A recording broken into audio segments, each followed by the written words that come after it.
বড় ভাই মাছ ধরতে গেছেন কিছুক্ষণ আগে। মাছ ধরতে যায় আপনার 10-15 মিনিট বসে থাকার পর ঠুকাচ্ছে না, বিগিড়ে চলে আসলো। ঠিক আছে, ধৈর্য। হ্যাঁ, আমার এই ধৈর্য। চণ্ডী দাস রজকিনীর লেগি 12 বছর বসি পাইছে। ঠিক আছে, 12 বছর। 12 বছর পর রজকিনী চণ্ডীদাসে জিজ্ঞেস করছে যে মাছ কি ধরল? তো চণ্ডীদাস উঠি বলছে যে কেবল একটা ঠোক দিল। আর আপনার আমার ধৈর্য। হুম, বিশেষ করে আমারে গিলিত তো মানে আমারটার কথা কি বলবো।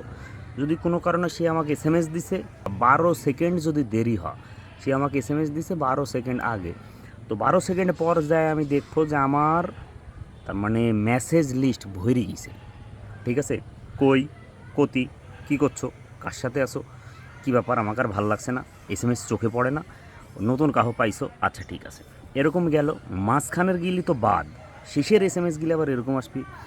ঠিকই বলেছিল আমার বান্ধবী, ঠিকই বলেছিল আমার বাপ, ঠিকই বলেছিল আমার মা, ঠিকই বলেছিল তুমি ভালো না, তুমি খারাপ না। মানে এই 12 সেকেন্ডের মধ্যে আমি কী করবো? মানে ওই 12 সেকেন্ডের মধ্যে আমার গোটা বিশ্ব ব্রহ্মাণ্ডে যত খারাপ লোক থাকে তার থেকে বেশি কিছু ভাববি। মানে এর মধ্যে ওই আমার কার সাথে যে কতি পাঠা দিবি, কি করবি না করবি। 12টা সেকেন্ড।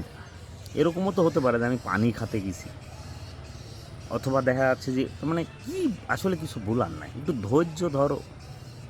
হ্যাঁ, প্রতি 12 বছর আর প্রতি 12টা সেকেন্ড তুমি ধৈর্য ধরতে পারছো না, কী করে হবি তাহলে?